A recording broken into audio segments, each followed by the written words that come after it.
of lines and angles. Now we will study pairs of angles. First pair, adjacent angles. What are adjacent angles? The angles in which they have common vertex and one common side between them.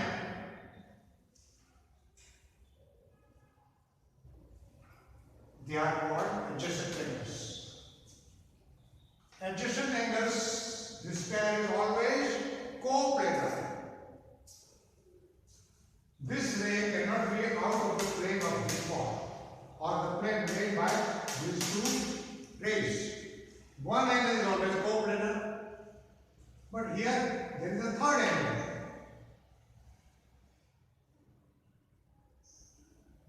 So this ray, and this ray, all these three rays should lie in one and the same plane.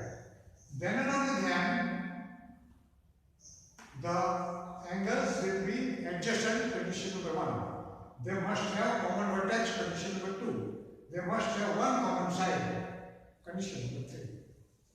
Other things we can think that interiors do not intersect.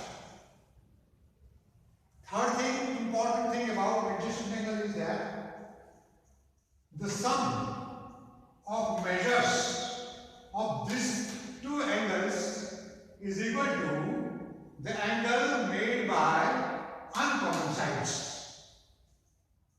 Here we have AOC, one angle, COB, the other angle.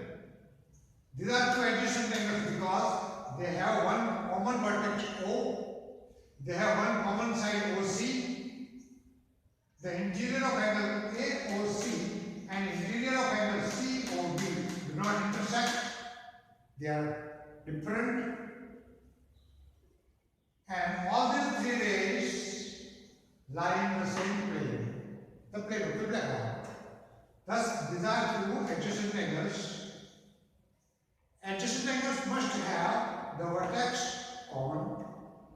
They must have one side common. They must be coplanar. The other property of adjacent angle is the sum of the two angles make the sum measure of the angle made by non-common side. This is a reflex angle if both these angles are adding up to more than 180, but the sum of this angle, measure of this angle, and sum of measure of this angle will be the total sum of angle, vertex angle made by these two rays.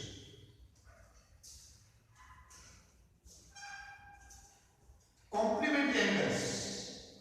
Suppose you have two angles. Only one condition to be satisfied to become complementary angles is that only one condition to be satisfied for two angles to be supplementary is that the sum of their measures should be 90 degrees.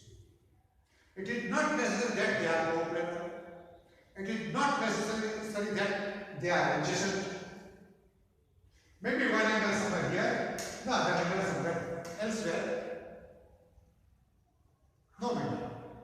If and only if the sum of their measures is 180, they are said to be complementary angles. Now, if two angles are adjacent as well as complementary, the angle made by non-common side will always be right. That is the conclusion obtained from these two facts. Now, for two angles to be complementary, the sum of their measures should be 90. Similarly, for two angles to be supplementary, the sum of their measures should be 180 degrees. It is not necessary that two angles must lie in the same plane, or two angles should be adjacent. For two angles to become supplementary, the sum of their measures should be only 180 degrees. That is the only one condition to be satisfied. But suppose two angles are supplementary as well as two angles are adjacent. Then what will happen? Then the two angles, sum of the two angles, when there is 180 degrees, then the uncommon sides or rays of these two angles will be opposite rays, making a line. So they form a linear pair. One angle, for example, angle AO and B, and angle AOC. Let there be a point C here. Angle AOB and angle AOC. The sum of these two angles will be 180 if these two rays are opposite. And adjacent means all three rays should be in one plane only.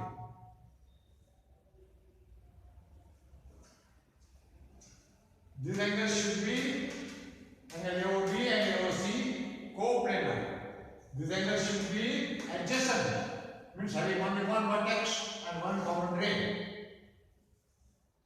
Then and only then, the uncommon rays will form opposite rays, making a line CB. CB line goes extend up to infinity, this way or this way. So very important property of linear pair is that they are coplanar, they are adjacent, and the sum of the two angles is 180. Three conditions to be satisfied. Now suppose there are two angles, they are adjacent and they form a linear pair, and they are both equal, which should be 90 degrees.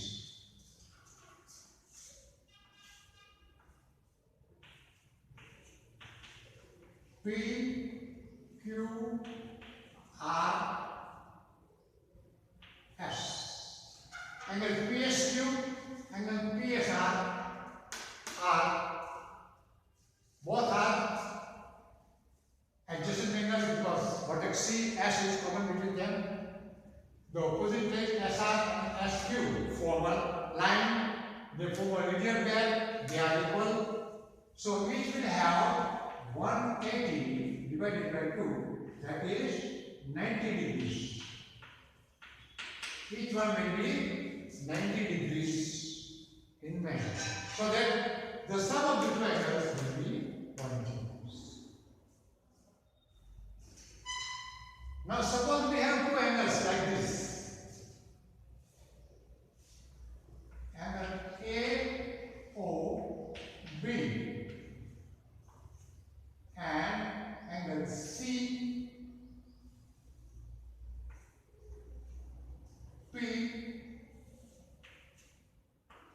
Q and BQ is a line. BQ is a straight line. Are these angles forming linear pair? No. There is an extra line segment OP between them. Though line BQ is a straight line, it is not a linear pair, binding pair, because they should have common ray same between them. They are certainly supplementary angles because the sum of their measures is 180. If this is a straight line and if these two are parallel, but they are neither adjacent nor a linear pair. So for two angles to be a linear pair, these angles should be coplanar. These angles should have vertex in common. These angles should have one ray common between them. These angles should have uncommon rays making a straight line. When all these three conditions are satisfied, then and only then we can say that these angles are a linear pair of angles, not otherwise. We are making use of this property very often in geometrical proofs.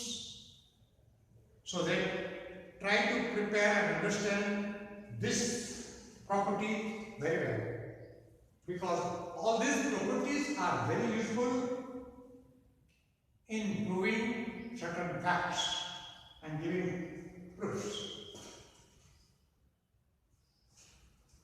Now, next type of angles are vertically opposite angles.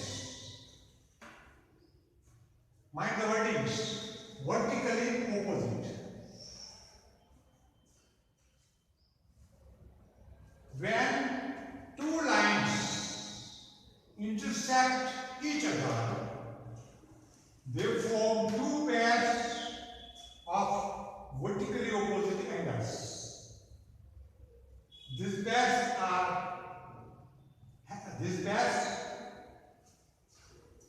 this pair has only